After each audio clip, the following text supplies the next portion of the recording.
TNPSC group 2 எக்ஸாமில் பொது ஆங்கிலத்தை விட பொது தமிழ் கடினமாக இருந்தது, பொது ஆங்கிலம் எழுதினவங்களுக்கு கொஞ்சம் எளிமையாக இருந்தது அப்படிங்கிற குற்றச்சாட்டு பரவலாக எல்லாராலும் வைக்கப்பட்டது.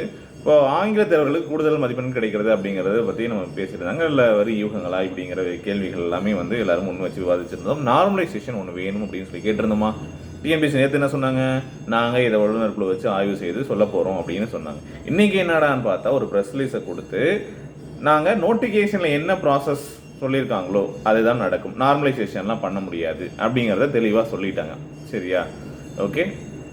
அதாவது எதுக்காக இந்த 2 விஷயங்கள்? அப்போ நேற்றே சொல்லியிருக்கலாமே, நாங்கள் வந்து இதுக்கெலாம் கருத்து கேட்க போகிறதுல ஒன்றும் இல்லை, நோட்டிஃபிகேஷன் கொடுத்தாச்சு, அதில் இருக்கக்கூடிய ப்ராசஸை ஃபாலோ பண்ண போகிறேன்ட்டு. நேற்று வந்து கருத்து கேட்குறோம் அப்படின்னு சொல்லியிருந்தாங்க வல்லுநர்கிட்ட. இன்றைக்கி வந்து பார்த்தீங்க அப்படின்னா அடுத்த கட்ட பணிகள் நடக்கும், நோட்டிஃபிகேஷன் என்ன ப்ராசஸ் சொல்லியிருக்காங்களோ அதுதான் வந்து ஃபாலோ பண்ண போகிறோம் அப்படிங்கிறத சொல்லிட்டீங்க. புரியல.